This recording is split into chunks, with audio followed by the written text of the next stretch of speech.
Hello, welcome to the course Electronic System Design.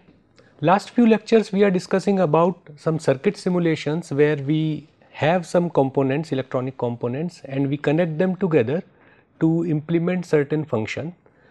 So that is a spice level simulations. Then we saw we can implement a Boolean function or a complex digital function using digital languages such as Verilog or VHDL. These languages are used to generate a synthesizable code which you can implement using FPGA, or you can send it to the foundries for implementing it into an ASIC. So when these chips comes back, once they are fabricated and they come back to you, or the other option is you go to market and buy the already existing chips which are also available. Then you take all these ICs along with our passive components such as resistors, capacitors and inductors, and we make a complete PCB. So now we will discuss how do we make PCB using all these electronic components which we have purchased from the market or which we have implemented using ASIC or FPGA. So PCB design has certain steps to follow. First is we have a component, for example, we go to the market and buy a component. This component file or the diagram or the complete geometry, this may or may not be available in the software which you are using for PCB design. So the very first step in PCB design is to create the footprint. Footprint is nothing but the pad dimensions and their pattern, which we tell the software that this is the landing pad pattern of my IC which we bought from the market or we fabricated. Then we set up certain design rules which are necessary. For example, if we are running 2 tracks, then what should be the minimum distance between these 2 tracks? These are something called DRC or design rule checks. Then we identify certain traces which need special care. For example, the impedance of these traces should be matched. So we need to find out those special nets which need special care in our design. Then we will place the components on the PCB and finally the routing. So these are few basic steps which we follow when we design a PCB. So let us discuss them in detail.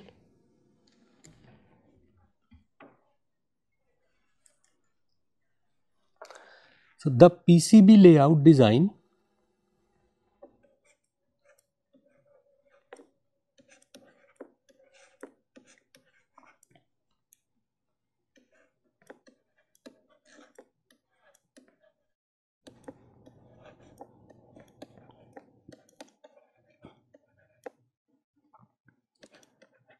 includes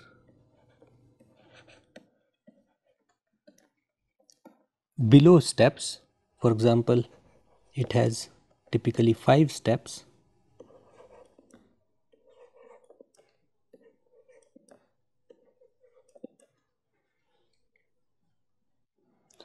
So the first one is components footprint creation.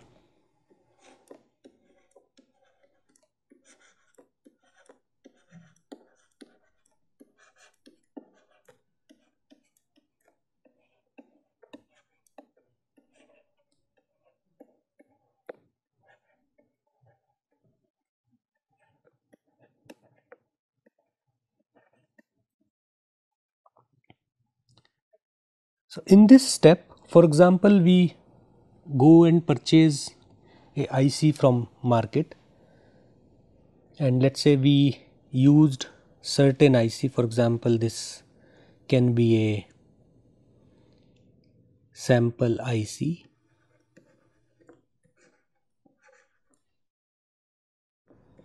This we have used in our digital design when we synthesize our digital code using Verilog. That time Verilog says that this is the IC which we are using in our design.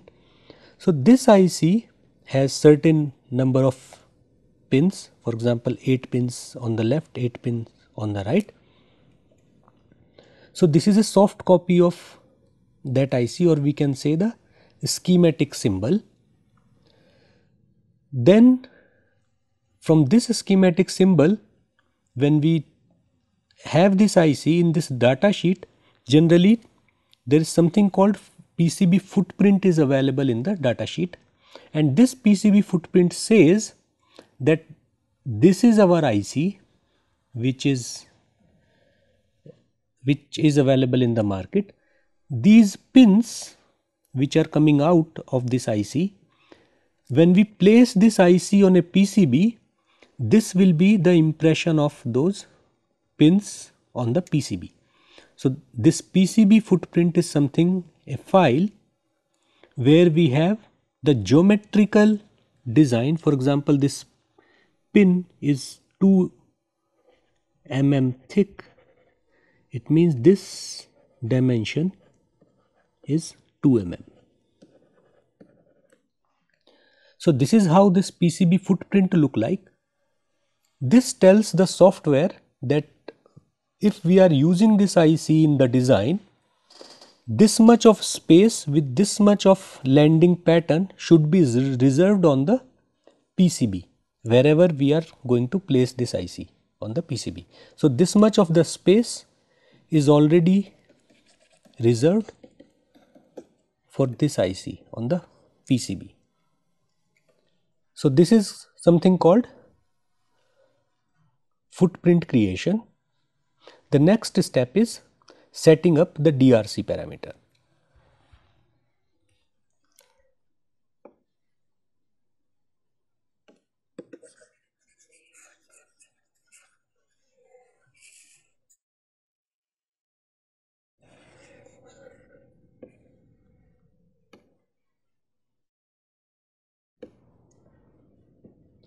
The next step is setting of the DRC components, DRC parameters.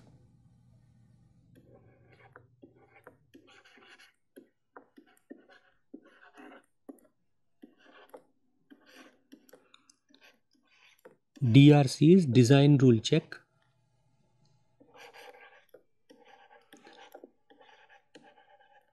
These parameters we need to define. These parameters are such as trace width,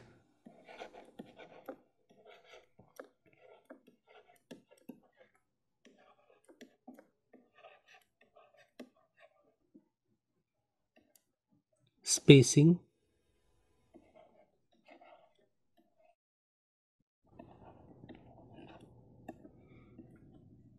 via pad stack, etc.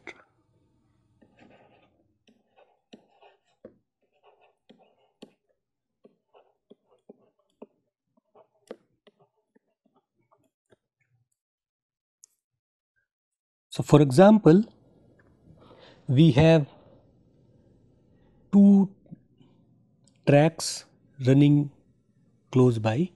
So for example, this is the one track, this is another track, and in between we have track. So the minimum spacing we need to define, that this is the minimum space we need to give between these two traces, otherwise it will not be manufacturable. If we have two traces which are running very close to each other, then during fabrication it may be possible that this trace can be connected mistakenly to the other track. So we need to have a minimum spacing or minimum gap so that during manufacturing these traces are not connected to each other. So this is trace spacing. Trace width is the thickness of this width, this trace, that how much is the minimum trace width which we can fabricate on the PCB. So this depends on the technology used. For example, if we want to go for a very fine line, very small thickness, the cost of PCB increases because we need to go for the expensive process. In this example,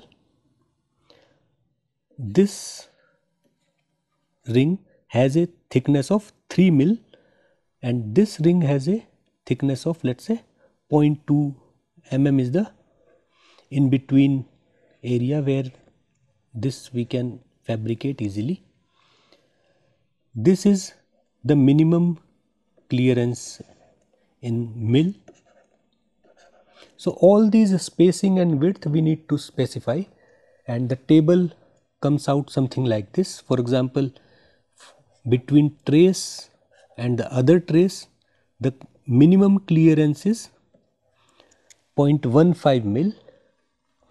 Between a trace and a via, the minimum clearance is 0.1524 mil, and between a via and a via, this is the clearance we need to put. So these are the numbers which are the minimum spacing or minimum gap we need to have in between two components. This is useful for manufacturability. When we manufacture this PCB and we keep the trace width very small, then it may be possible that during photolithography this trace is completely washed away by the etchant and there is no trace comes on the PCB at all. So these design rule checks are very important to put, and the realistic number should be put as a clearance, and it depends on your design, which design and which technology you are using for PCB fabrication.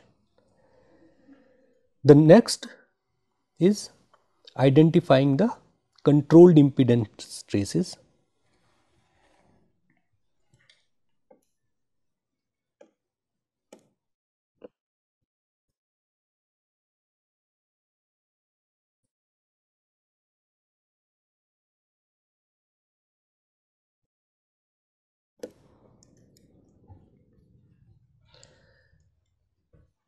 So the third is identifying controlled impedance traces.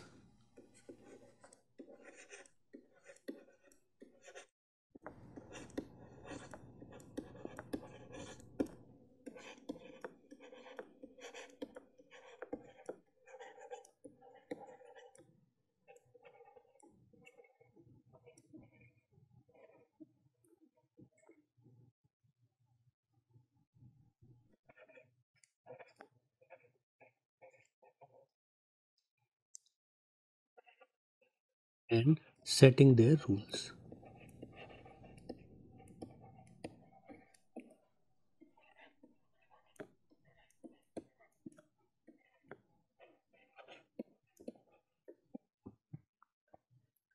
So for example, in this figure A,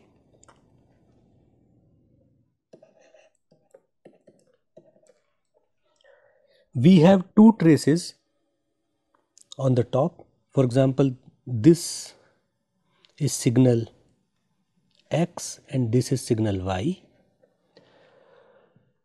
Now these two signals are generated using some differential signaling, for example like a differential amplifier. Both of these signals should reach the destination at the same time. However, if you see the signal for the X, the trace is very straightforward. They start from this center and straight away goes to, let us say, the X dash, which is the destination. However, for signal Y, the trace has multiple bands, and after these bands it reaches the output Y dash. Now if you think that the signal which is going from X to X dash, this takes lesser time in reaching from X to X dash. However, if you measure the length of between Y and Y dash, this length is little longer than X dash.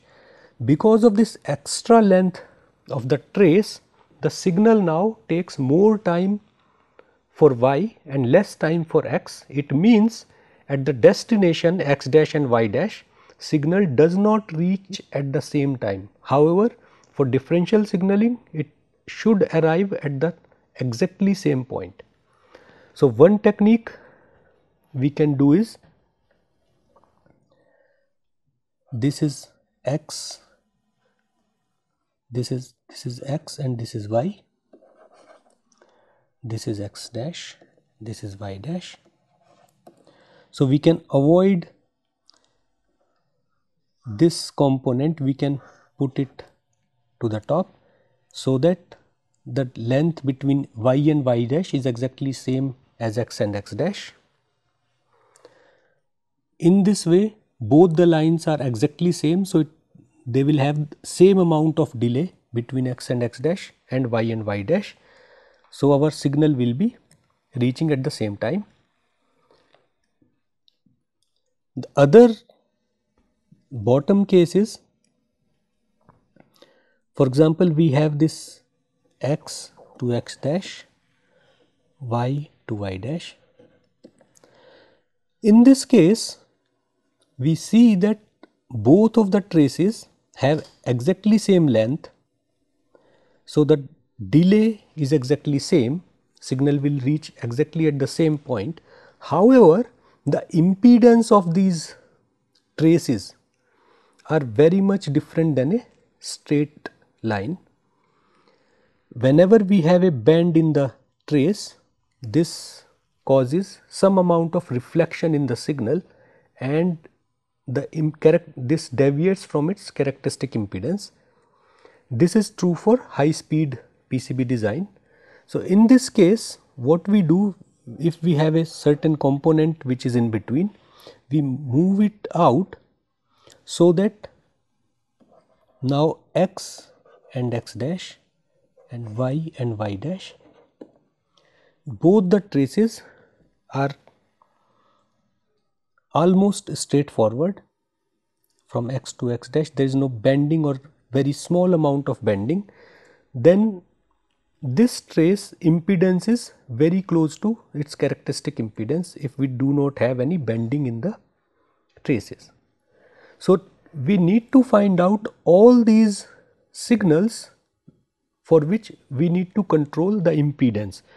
So when we design a complex PCB and which, let us say, has 100 internal pins to the circuit where signal is going from one chip to other chip or one component to other chip, we need to figure out of these 100 internal connections which are very important for timing perspective or which are more important for the impedance perspective, for which we need to maintain a certain amount of impedance. So we need to figure out in the design all those traces, and these cares should be taken while routing those traces. So this is the third step. After this we go for component placement.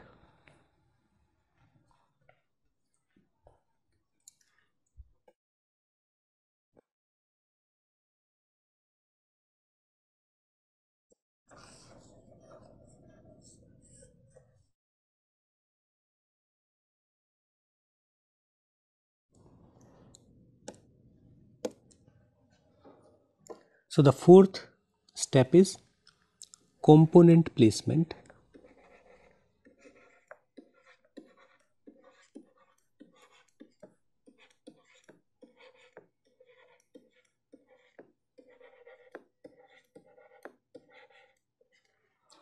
In this step we connect all the components together in the schematic and we ask the software to put all the components along with their connections on a PCB or a soft copy of a PCB. So that looks something like this. So the background is the PCB where we want to make this circuit or a printed circuit board, and on the top the software has put all the components. For example, we are using NE555 IC which is IC1, and J1 which is jumper, C1 which is the capacitor of 1 microfarad, C2 is the capacitor of 10 nanofarad, and so on. So all these components, suppose I want to use in our PCB to make a complete PCB assembly. when we do the component placement, it means this NE555 IC, this pin particularly is connected to the ground pin of the jumper 1. So, here you can see a white line connecting this ground to this pin number 1. Similarly, this C2 capacitance, this terminal is connected to this pin and the other terminal is connected to ground here. So, all these connections, this information is coming from the schematic. When we draw the schematic, connect the circuit together and figure out the behavior.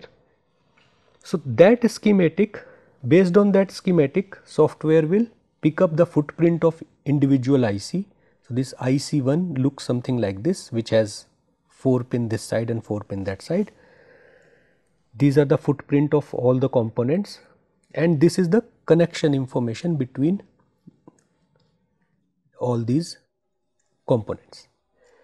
So, here we have just put all the components on the PCB. We have not connected their pins together. We have only this white line specifying that this pin need to be connected to that pin. It is not actually drawn yet, only the footprints of all the components are placed and the interconnection is shown by this white line. Now, in the next step, we need to connect these pins together so that they form a circuit. To connect these pins together, we use traces, which are the interconnecting wire of copper. These traces we need to lay down such a way that no traces are going over another one. For example, here if we see this white line which is connecting pin number 1 to this pin, and this white line, they are overlapping each other, they are cutting each other. However, if we make it using the traces, if we draw the wire like this, then there will be interconnection because metal will be contacting the other metal trace and there will be a short circuit which is not desired.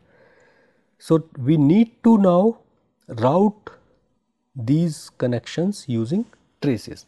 So, the final step is routing.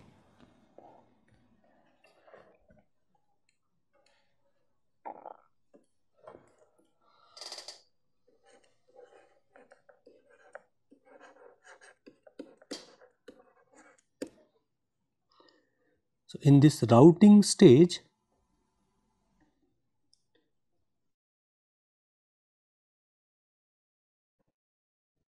the PCB looks something like this. This is the soft copy of PCB, which is sometimes called the Gerber file.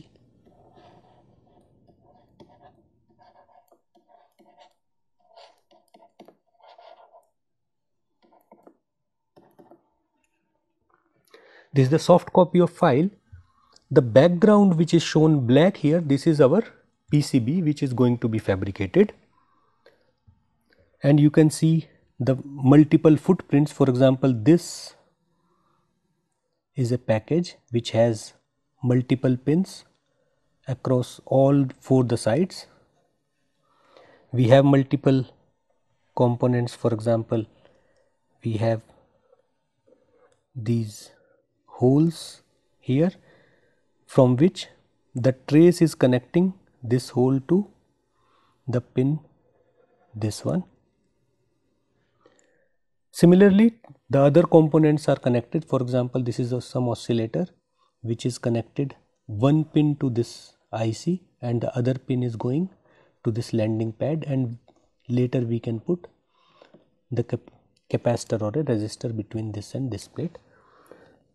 So, this is the actual PCB which look like after the routing. Here if we closely see these traces, now these traces which are running parallel to each other, all the traces are carrying different signals. So, these traces need not, it should not touch each other, otherwise there will be a short circuit between these 2 traces.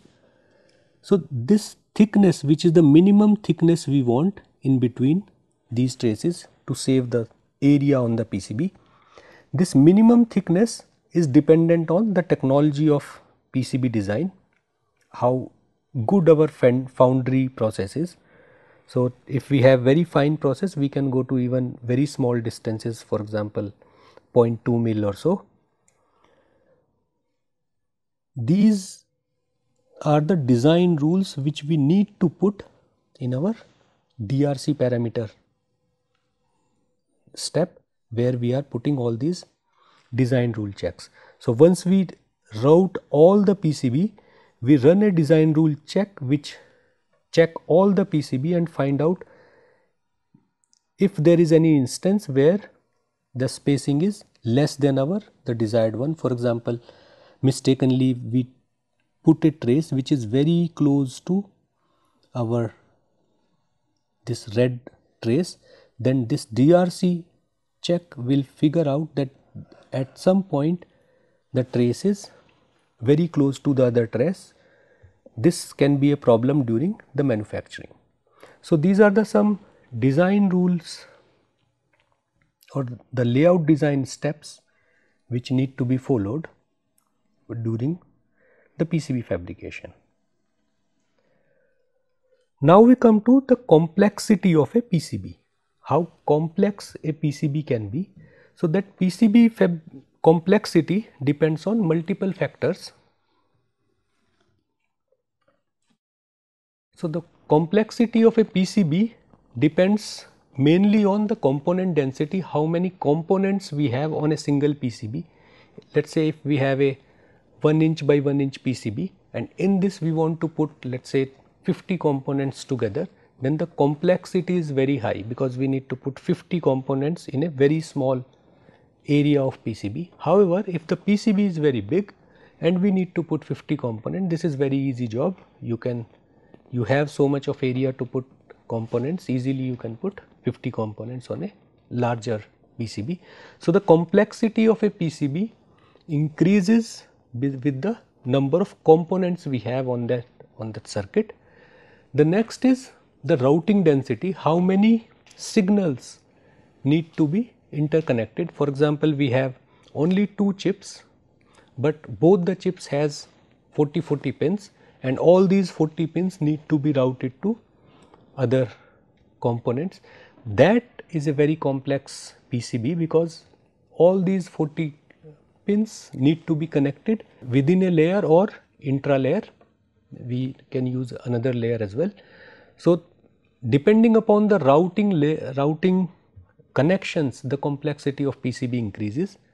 The other is the component pin count. For example, if you are using a package which has a very high pin count, for example, a BGA package or ball grid array we call it, this single BGA package comes in even 256 pins of this package. So, this is a small package, however, it has 256 pins and all 256 you need to connect to the external circuitry, which is a very complex job, and because of that the complexity of PCB increases. So, there are some of the rules which you need to look at to decide whether a PCB is complex to design or not. For example, if you have a very high speed data link where the signal is transmitting at very high rate, that time you need to take special cares in designing those PCBs, those are called high speed PCBs. So, depending upon these factors, the complexity of a PCB increases. So, let us write it down.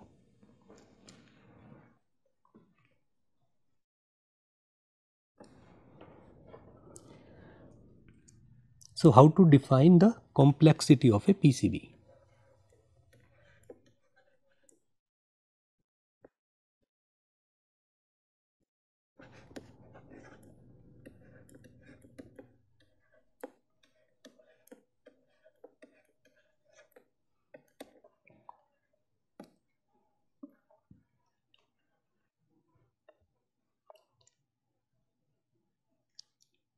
So, the factors that play a role in the design complexity.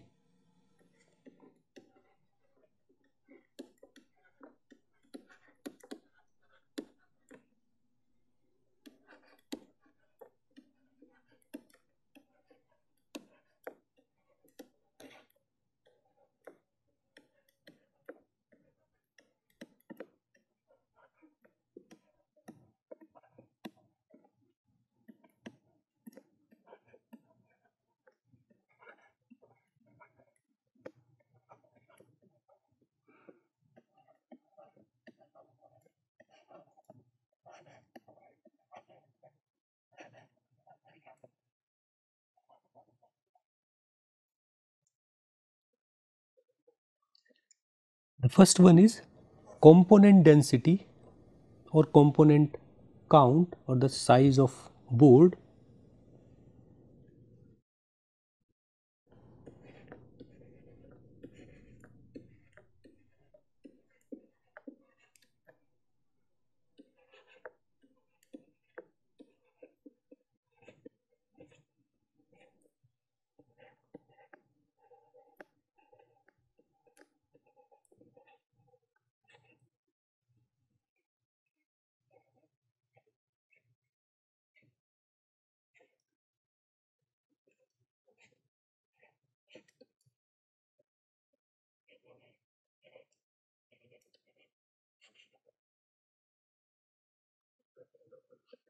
Second one is routing density required.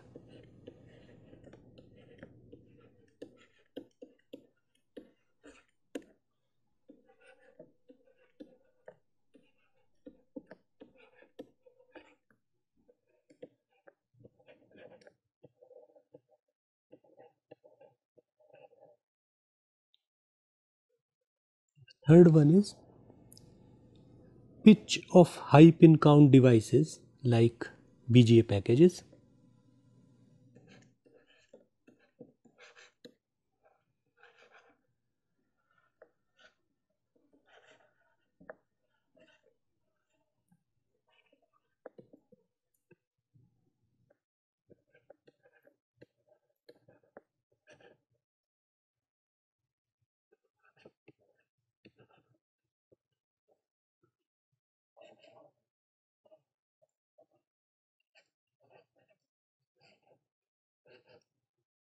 BGA is ball grid array.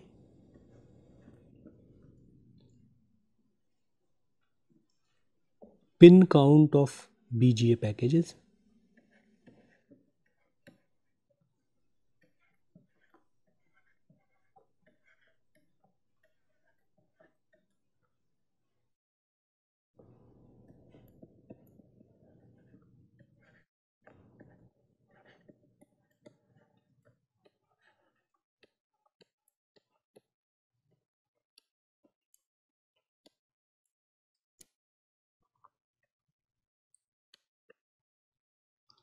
The type of interfaces, for example, if it's HDMI or gigabit Ethernet or DDR3, if you have very high speed data link on the PCB, then strategy of design will be very different. So the types of interface you have, this also dictates your complexity.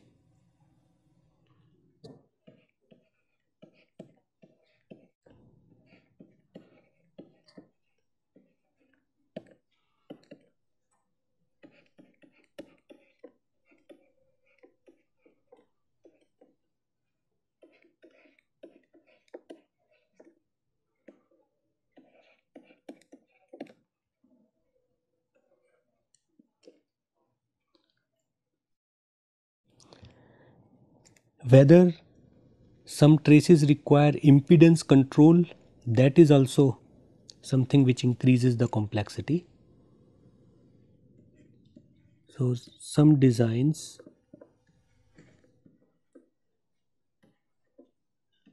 requiring impedance control.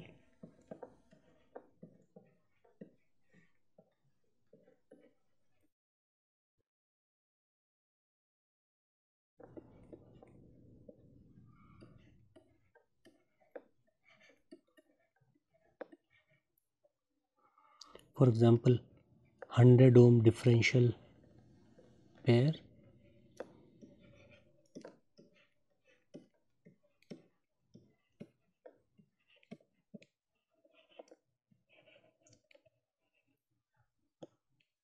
or 50 ohm single ended line.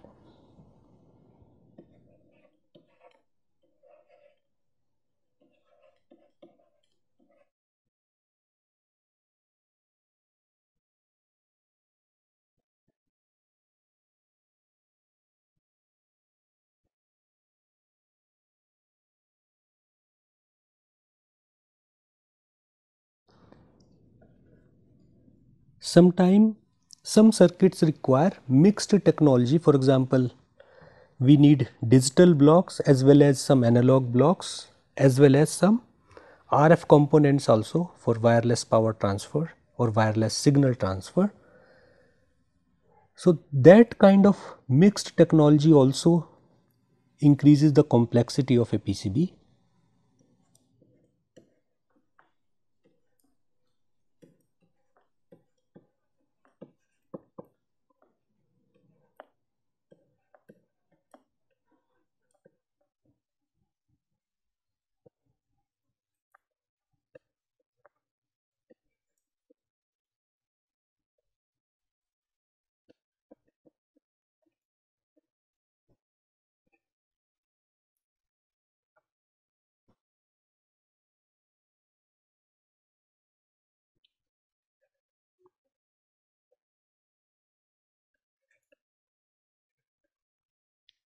Digital,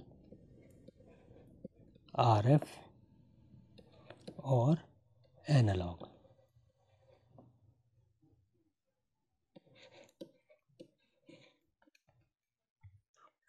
So, here we have some factors which critically define the complexity of a PCB. If we have a very high pin count component, for example a BGA package, it is a very small package where we have the balls below the surface of a BGA package. These are very fine pitch balls, typically 0.8 mm or even smaller, and the number of balls in the BGA package is also very high, for example 256. So, these 256 balls or the BGA ball grid array, these need to be connected to the external circuit, and the thickness of the trace is very small because the distance between one ball and another ball is only 0.0 mm. So, a trace need to run between these two balls so that this does not touch the adjacent signal. So, our thickness of trace need to be much smaller than it can be used in other kind of PCB. So, if we use high pin count components and the pitch of the pins is also very small, then the complexity of PCB dramatically increases. It also depends on type of interfaces we have. For example, if we are using HDMI or DDR, dual data rate. So, if we have high speed links on the PCB, then the design strategy of this PCB is entirely different than a low speed PCB where we do not worry much about the connections. The signal will reliably reach from one place to other. However, for this high speed PCBs, we need to worry about some signal delays which is happening inside the traces. So, these are some factors. Other factor is whether we need to do impedance control in our PCB. So, some interfaces are there where we need to have a very tight control on the impedance, otherwise the signal will bounce back from the termination. Sometime we provide a termination there at the far end. For example, in some of the IOs we put termination resistors. So, we need to control the impedance very tightly, 100 ohm for differential line and 50 ohm for a single line. If we need to do that, that is the complexity of PCB again increases much, and if we are using digital, RF and analog, all the different kind of technologies together on a single PCB, then the complexity of PCB increases very much. So, these impedance and using multiple device technology, these are very specific issues and the PCB need to design very differently. However, most of the time we end up using the high speed design or the high speed PCB fabrication. So, we will discuss what are the things which we need to do for designing a high speed PCB. It means we have a very high speed signal which is transmitting from one place to other, and how do we design a PCB to address this challenge. So we'll figure out how to first define whether it's a high speed PCB or it's not a high speed PCB.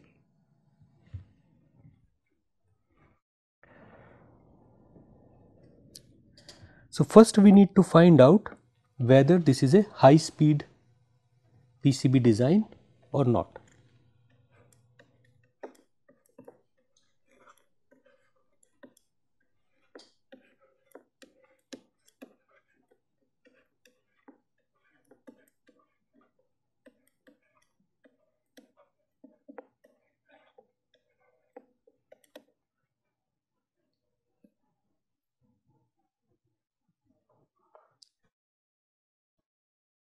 So if we have a high speed design, then the PCB designer would need to take special care during the design process, which we will discuss. So if it is a high speed design,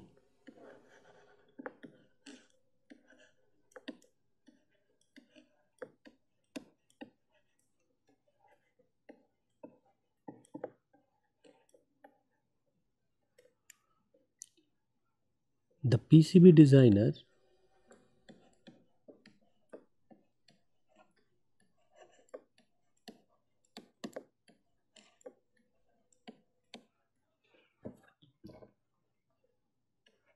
need to take special care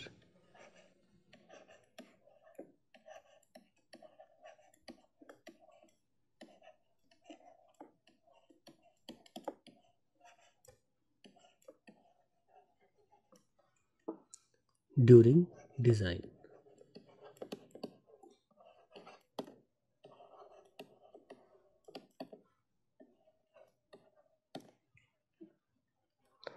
So how to find whether it's a high speed design or we should design it normally? So first we need to find out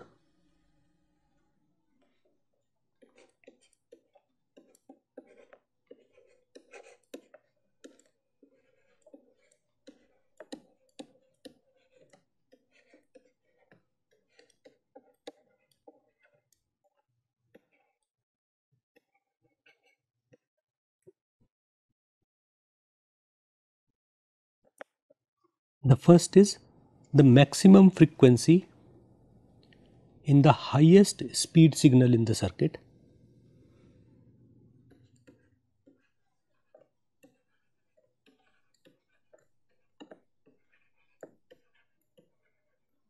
The maximum frequency, let's call it FM,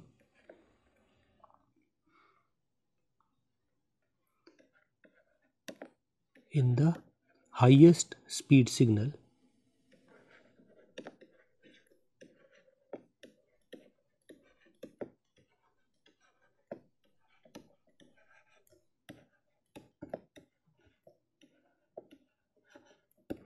So here this FM is the maximum frequency which is there in the circuit. This need not to be at the input or the output. For example, we are using a very slow input and we are generating a very slow output, but in between somewhere in our PCB we are using a high speed oscillator or chopper or something which is generating very high frequency. So that frequency we need to take as FM.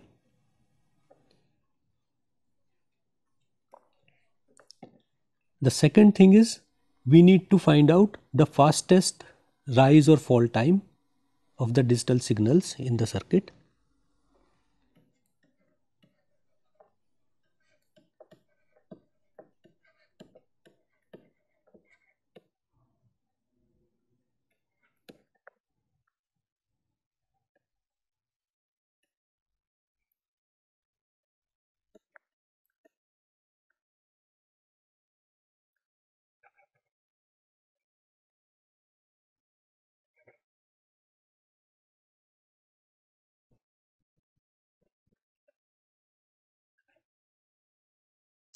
So in the entire circuit we have so many signals connected from one place to other place.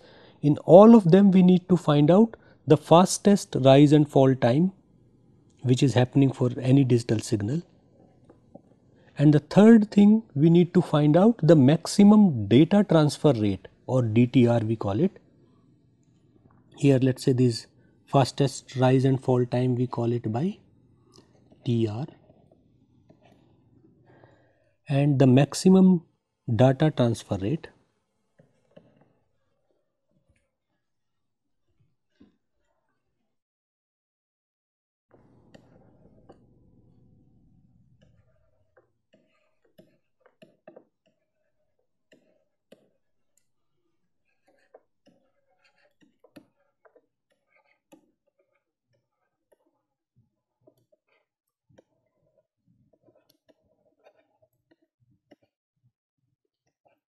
DTR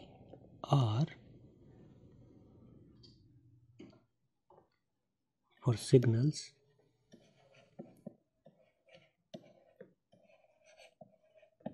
So these three things we need to find out in the design, and these three parameters are connected something like this. For example, we have maximum frequency is almost equal to 0.5 divided by T rise, or this is equal to almost 2.5 times DTR. So this is the relation. These are typically, FM is typically equal to 0.5 times TR. So we can find out any of these three parameters and find out the maximum frequency available in the signal. Now if the highest frequency component by this calculation comes out to be 50 megahertz or above, then we say this is a high speed design. So if the highest frequency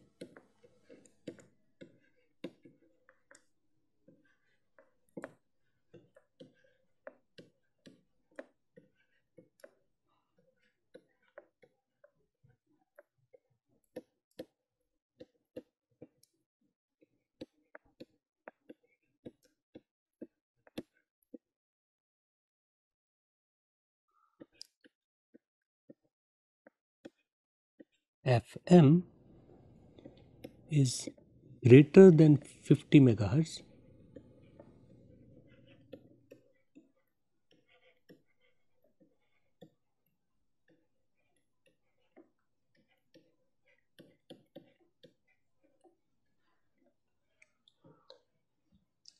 design will be treated as a high speed design.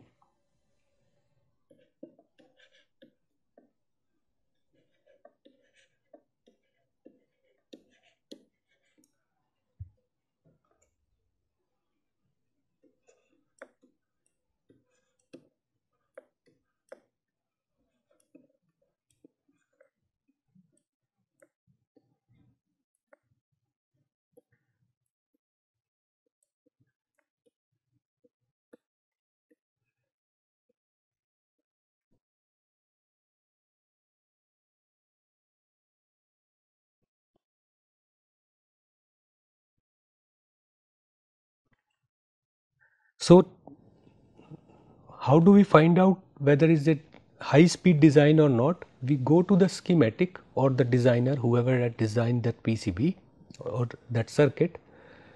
We first find out what is the minimum, what is the maximum frequency which is used inside the circuit.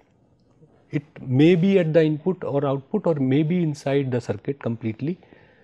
So we need to find out what is the maximum operating frequency of any component or any chip inside that circuit, that is FM, and we find out the fastest rise and fall time. So it may be possible that the circuit is running at very low frequencies, but the rise fall times are very much faster. So immediately, like in 100 picosecond, there is a signal rise from 0 to 5 volt. So that time we need to find out the maximum rise and fall time also in the circuit, that is decided by TR. And third, we find out the maximum data transfer rate DTR, where we are transmitting the data from one end to another end. What is the maximum data rate we are having in the circuit? So, all these three parameters we need to find out, and we calculate, let us say we find out TR is very critical, we have very fast rise and fall time. Then our maximum frequency is not FM, which we measured using the design. For example, design is using 1 kilohertz maximum frequency, but rise fall times are very high. It means our operating frequency or the maximum frequency is not that 1 kilohertz, but it should be calculated from TR and TF. So, if we have TR, which is very small, the rise time, in very small time the signal is rising.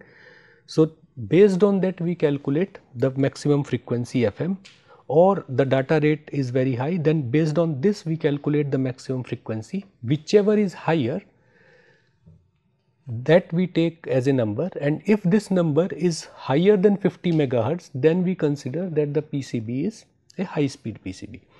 So, by doing this we figure out whether the design needs a special care as a high speed design, or it can be a normal PCB where we just route the signals with minimum constraints and the PCB will run fine.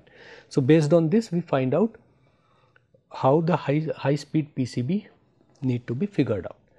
Next is, what are the things we need to do in case of high speed designs. So, there are special considerations which we need to take for a high speed PCB design, because this high speed PCB design we have so much of signal distortion based on these delays. For example, we have a lengthy track or a track which has a very larger length. So, these traces acts like a RC filter. When we apply a signal, some of the high frequency components are delayed much compared to the low frequency one, and because of that there is a pulse distortion which is happening inside these traces. So, we send complete square wave kind of pulse at the input, but at the output we receive kind of very degraded pulse. This is called pulse distortion. So, all these causes of pulse distortion need to be taken care of, and there should be electromagnetic interference issues, for example EMI. In high speed designs the signal can coupled through capacitive coupling or through RF. So, these are the constraints we need to take care. So, let us write it down.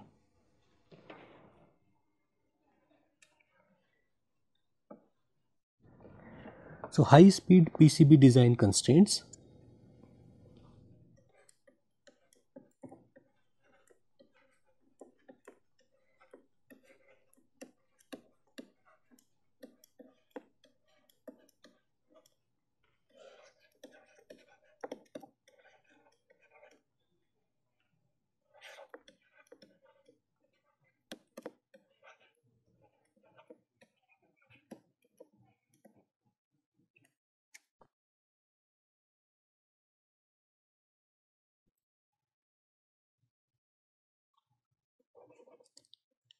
So, the very first things we need to do in high speed design is, all high speed interconnects need to be designed at transmission line.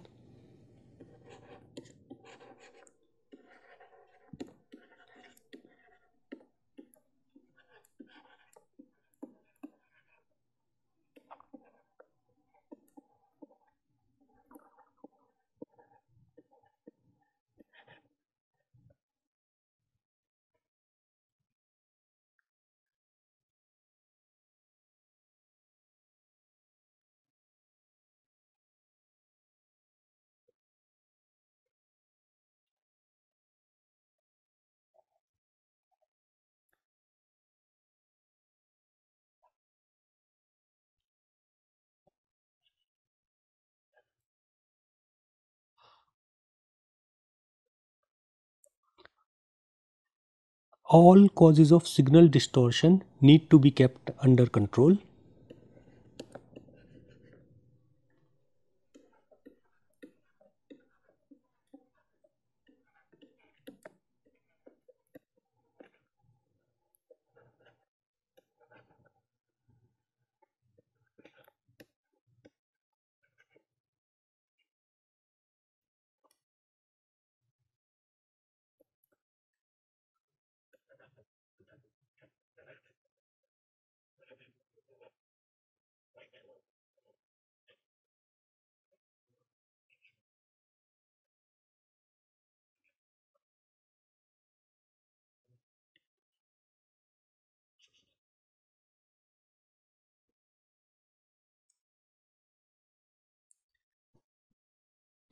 Adequate PCB technology should be used.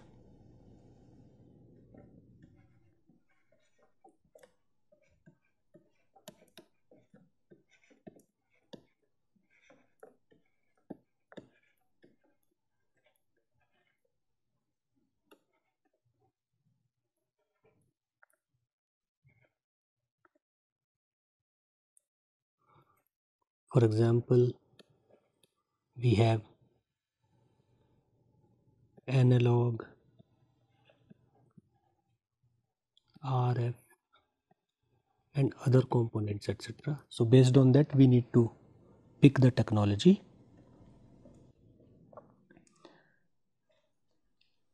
Electromagnetic radiation need to be kept under control.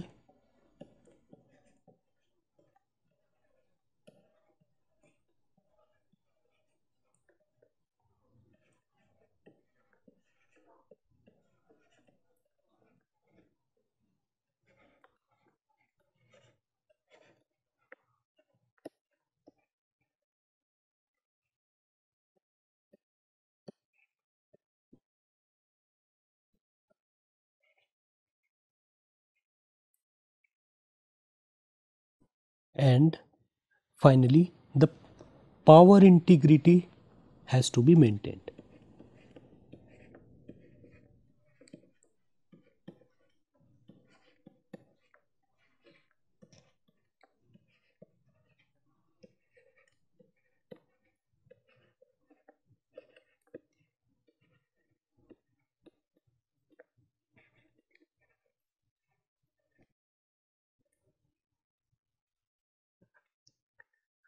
So these are some of the PCB design considerations for high speed designs. For example, all the interconnects need to be designed as transmission line. They need not to be considered as a simple resistive element. That should be treated as a transmission line where we have this resistance and capacitance all distributed along the line, because now the delay in the transmission line or in these traces are comparable to the length of the actual wire. So we need to treat this wire as a transmission line.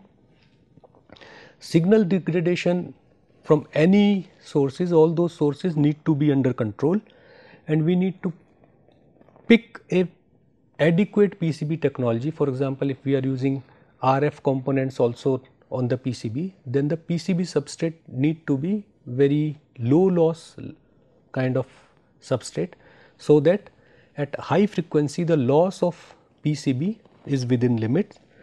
Electromagnetic radiation, or EMI we call it sometime, that need to be under control, and the power integrity, will come to these points later on in some lectures. The power integrity is something where the power is actually fluctuating based on the circuit function. So that power integrity also should be maintained for proper functioning of a PCB. So these are some of the design constraints for high speed design. If we have high speed design and we want to make a PCB, these are some of the things we need to consider while starting for a PCB design. So that is all for today. Thank you.